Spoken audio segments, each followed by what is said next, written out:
নমস্কার, আমি বৈশাখী বলছি। আমি ভীষণ ভালো আছি। ঈশ্বরের কৃপায় তোমরাও নিশ্চয়ই ভালো আছো। ভালো থাকো, সুস্থ থাকো। আচ্ছা, বলতে পারো কোনো বাচ্চাদের বিল্ডিং হোস্টেল কেন অভিশপ্ত হতে পারে? কেন কোনো ওই বিল্ডিং হোস্টেলে কেউ ঢোকে না? হোস্টেল বিল্ডিং কি অভিশপ্ত? শোনা যায় হোস্টেল বিল্ডিংয়ে বাজ পড়েছিল। সেই বাজ পড়ায় কোনো বাচ্চা কি দগ্ধ হয়ে পুড়ে গেছিল? এ কি সেই বাচ্চারই দগ্ধ পোড়া মুখ? কেন সেই হোস্টেল বিল্ডিংয়ে ঢুকলে সবার মুখ থেকে তাজা রক্ত বেরোয় যারা হোস্টেল বিল্ডিংয়ে ঢোকে? আধপোড়া, এটা কার মুখ? এসব কি আপনি জানতে চান? তাহলে আপনাকে জানতেই হবে শুরু থেকে কি হয়েছিল ঘটনাটা। একটা স্কুল বিল্ডিং, ছোট্ট ছোট্ট ফুলের মতো বাচ্চারা সেই স্কুলে পড়তো। মাস্টারমশাই, মাস্টারমশাই, ছুটতে ছুটতে এসে এইটুকু বলেই হাঁপাতে থাকে ইসমাইল। সবাই বলে স্কুল মাস্টারি থেকে আর সুখের চাকরি বোধহয় আর কিছু নেই। সে যে কত সুখের চাকরি হাড়ে হাড়ে টের পাচ্ছেন হলদর বাবু। কেমন করে? আচ্ছা আচ্ছা, সমস্ত বলবো, একটু ধীরে ধীরে শুনুন গল্প, তাহলে সবটুকু বুঝতে পারবেন কি হয়েছিল। ইউনিট টেস্ট চলছে, মিড ডে মিল আছে, তারপরে এটা আবার একটা বোর্ডিং স্কুল।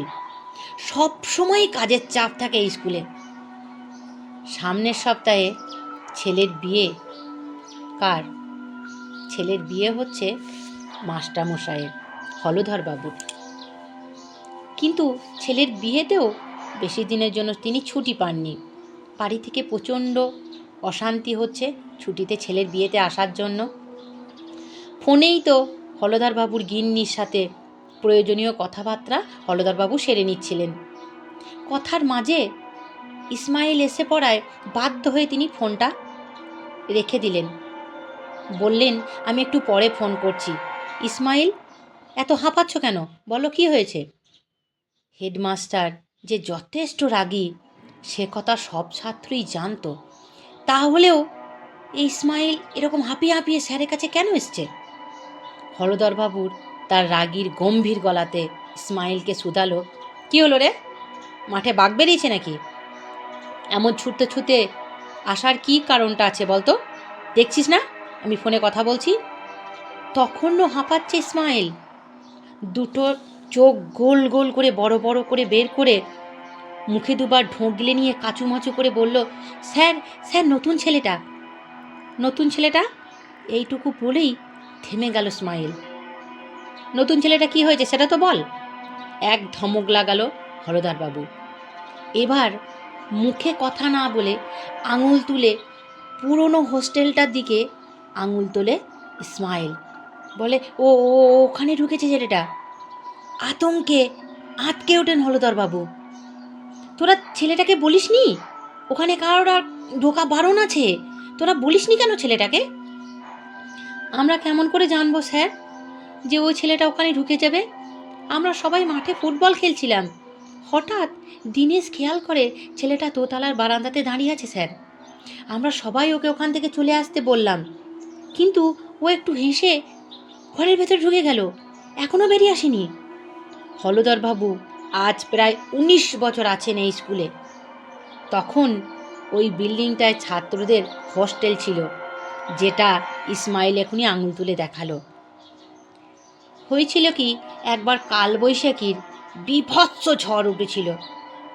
বীভৎস ঝড় ওঠায় রাতে বজ্রপাত হয়।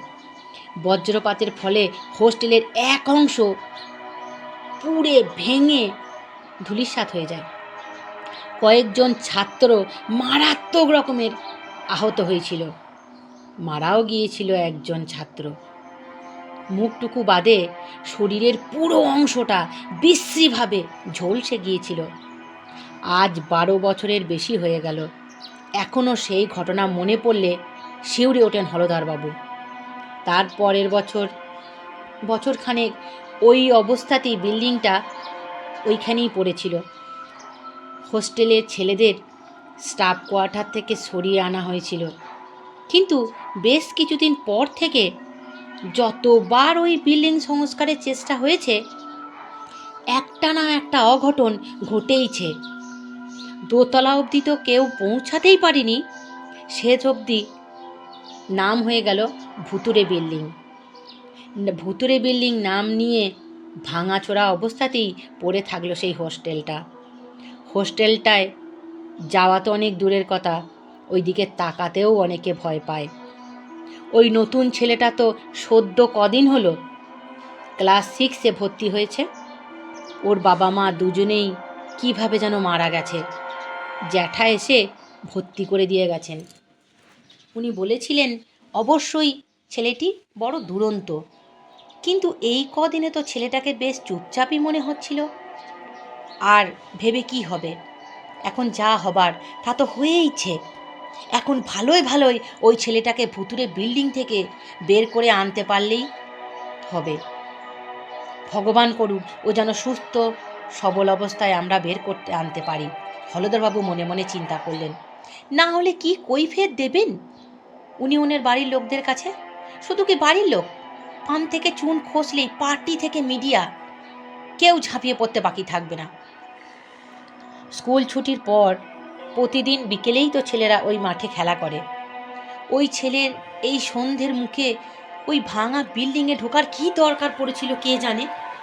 আজকালকার ছেলেপুলেরা বড্ড বেশি বেয়ারা, বড্ড বেশি চঞ্চল, আর বড্ড বেশি জিজ্ঞাসুপরায়ণ। আর দেরি না করে ইসমাইলের সাথেই ওই দিকে পা বাড়ায় হলধরবাবু। পা বাড়াতে পাটা তার ঠক ঠক ঠক ঠক করে কাঁপছে, দাঁতে দাঁতে যেন ঠকঠকানি লাগছে। অন্য ছেলেরা সব কাচুমাচু মুখ করে দাঁড়িয়ে আছে। ছেলেটি ছিল নতুন, যে ওই বিল্ডিংয়ে ঢুকেছে, সে এই বিল্ডিংয়ের ভয়াবহতার কথা এখনো পর্যন্ত তার কানে যায়নি, সেই জন্যই সে ঢুকেছে। হলধরবাবু বিল্ডিংয়ের দিকে এগোতে এগোতে গিয়ে মাঝে মাঝে থমকে যাচ্ছেন, ভয়ে তার প্রাণটা শুকিয়ে যাচ্ছে। গতবারই একটা মিস্ত্রি জোর করে ঢুকেছিল বিল্ডিংয়ে ঘরের জিনিসপত্র বের করে আনবে বলে, কিন্তু কি হলো, চোখের সামনে সুস্থ মানুষটা মুখে তাজা রক্ত উঠতে উঠতে মারা গিয়েছিল। ডাক্তার ডাকার সময়টুকু অবধি হলধরবাবুরা পায়নি। খানিক পিছিয়ে আসেন হলধরবাবু। যা তো স্টাফ কোয়ার্টার থেকে স্যারদের ডেকে নিয়ে আয়। হলধরবাবু ছাড়াও আরও দুজন স্যার থাকতেন এখানে। একা কোনো সিদ্ধান্ত নেওয়ার থেকে সবাই মিলে ভেবেচিন্তে কাজটা করাই কিন্তু ভালো। হলধরবাবুর মুখ থেকে কথাটা বের না হতেই দুইজন ছেলে ছুটতে চলে গেল স্টাফ রুমের দিকে স্যারদের ডেকে আনতে। হলধরবাবু হাঁক পারলেন, রামদিনকেও ডেকে আনিস। স্কুলের দারোয়ান কাম নাইট গার্ড হচ্ছে রামদিন। পেটানো চেহারা, ভয় ডর খুব কমই আছে, ভয় ডর নেই বললেই চলে। এমন সমস্যায় তো রামদিনের মতো মানুষকেই সাথে দরকার। ছেলেটা ভিতরে কী করছে কে জানে, কেন যে ছেলেটা বেরিয়ে আসছে না। সারা শব্দ তো কিছুই নেই, আরে মরে পড়ে গেল না তো? হলধরবাবু মনে মনে চিন্তা করলেন, না না না না না না, এসব আমি কি ভাবছি, না না না, মরেনি, এই তো আমি আছি তো। চমকে ওঠেন হলধরবাবু। আরে ভূতের মতো দুম করে ছেলেটা স্যারের সামনে এসে দাঁড়িয়ে গেল। স্যার, আমি মরিনি। তুই কোথা থেকে এলি? এখনই তো কেউ আমার সামনে ছিল না। কোনখান দিয়ে এলি তুই? কোনো রকমে নিজেকে সামলে নিয়ে ধমকিয়ে জিজ্ঞাসা করলেন হলধরবাবু। আচ্ছা, তুই কি জানিস না এই বিল্ডিংয়ে কেউ ঢুকে না? হ্যাঁ, তুমি জানো না এই বিল্ডিংয়ে ঢুকতে নেই? কখনো এই বিল্ডিংয়ে ঢুকবে না। কেন স্যার, কি হয়েছে এই বিল্ডিংয়ে ঢুকলে? ছেলেটার কথায় কি ছিল কে জানে, কোনো প্রতিবাদ করতে পারল না হলধরবাবু। তার বদলে সেদিনকার সেই ভয়ঙ্কর ঘটনাটার কথা তার চোখের সামনে সিনেমার ফ্ল্যাশব্যাকের মতো সব একের পর এক আসতে থাকলো। ছেলেটি সম্পূর্ণ পড়ে গিয়েছিল স্যার। ছেলেটি মুখ থেকে কাচুমাচু শব্দে বের করলো। 12 বছর আগে সেই ঝলসানো মৃতদেহটা আবার চোখের সামনে ভেসে ওঠে হলধরবাবুর। এত বছর পরেও যেন ভয়ে শিউরে উঠলেন তিনি। সামনে দাঁড়ানো নতুন ছেলেটাকে হাসতে দেখে মাথায় আগুন জ্বলে উঠল হলদরবাবুর। বাজখাই গলায় জিজ্ঞাসা করেন, এটা হাসির কি হলো রে, হাসির কি হলো? ছেলেটা তার পুলওভারটা ধীরে ধীরে খুলে ফেলল এবং স্যারের কাছে এগিয়ে এসে পিছনটা ঘুরে পিঠের দিকটা দেখিয়ে বলল, দেখুন তো স্যার, এর থেকেও বেশি পুড়েছিল কি? চমকে উঠলেন হলদরবাবু, এক পা পিছিয়ে এলেন হলদরবাবু। কি বিভৎসভাবে পোড়া শরীরের বাম দিকটা! এ তো সেই সেই বড় বছর আগে বাজে পড়ে ঝলসে যাওয়া ছেলেটা। আমি এ কি দেখছি, আমি কি ঠিকই দেখছি? হ্যাঁ হ্যাঁ হ্যাঁ, সেই ছেলেটাকেই তো দেখছি। এ তো অন্য কেউ নয়। আকাশে মেঘ তো ছিল না, তবুও খুব জোরে বিদ্যুতের চমক আর মেঘের গর্জন। কাছাকাছি কোথাও বিশাল আওয়াজ করে বোধহয় ভাঁজ পড়ল। ভয়ে হাত পা ঠান্ডা হয়ে আসে হলদরবাবু। উনি পিছনের দিকে ছুটে দৌড় লাগালেন। ওই ওই তো বঙ্কিমবাবু আর দয়ালবাবু আসছেন। দয়ালবাবু জিজ্ঞাসা করলেন, ছেলেটা কি বলল? কিছুই তো বুঝতে পারলাম না। কে ঢুকেছে ওই ভুতুরে বিল্ডিংয়ে? বঙ্কিমবাবু, বঙ্কিমবাবু কি বলছেন? ওরা বলতে বলতে নতুন ছেলেটা নাকি ওই ভুতুরে বিল্ডিংয়ে ঢুকেছে, ইসমাইল বলছিল। কিন্তু ওর জ্যাঠা আমার মোবাইলে ফোন করেছিলেন, ওর ঠাকুমা অসুস্থ, তাই ওকে নিতে আসবেন আগামীকাল। ছেলেটাকে আমার ঘরে ডেকে পাঠিয়ে সেই কথাই আমি বলছিলাম। ও তো আমার ঘরেই আছে। আপনি নিজে দেখেছেন তো, নিজে দেখবেন, আসুন। এই ছেলেটার কথায় কোনো ঠিক আছে নাকি? কি দেখতে কি দেখেছে? আকাশে এমন মেঘ করেছে, এখনো খেলা? খেলতেই হবে তোদেরকে। পড়তে বস গা, যা এক্ষুনি যা, ঘরে ইংরাজি বই নিয়ে বস। 10 মিনিটের মধ্যে আমি যাচ্ছি। দয়ালবাবুর বকুনিতে ছেলেরা সবাই হই হই করতে করতে ফিরে যাচ্ছে হোস্টেলের দিকে। ছেলেরা কি দেখতে কি দেখেছে, কি হতে পারে? কিন্তু হলধরবাবু একটু আগে নিজে যা দেখেছেন তাকে ভুল দেখেছেন। একটু আগে স্যার যে বললেন তার ঘরে সেই নতুন ছেলেটা বসে আছে, উনি তার সঙ্গে এতক্ষণ কথা বলছিলেন। তাহলে এই ছেলেটা কে? কিন্তু সে কথা বলতে গেলে হলধরবাবুর কথা কি কেউ বিশ্বাস করবেন যে একটু আগে তিনি কি দেখেছেন? কাউকে কিছু না বলে ধীর পায়ে নিজের ঘরের দিকে পা বাড়ালেন হলধরবাবু। মনে মনে ঠিক করে ফেললেন ছুটি না পেলেও কাল সকালেই মেডিকেল লিভ নিয়ে বাড়ি চলে যাবেন। আর মাত্র 3 বছর চাকরি আছে। গিন্নির কথা মতো এবার বাড়ির কাছাকাছি ট্রান্সফার নিয়ে আমি চেষ্টা করব আমি বাড়ির কাছাকাছি থাকতে। আমার গল্প যদি ভালো লেগে থাকে, না না না না, গল্পটা আমার নয়, বনবিথি পাত্রের গল্প। উনি লিখেছেন এই গল্পটা, বজ্রপাত।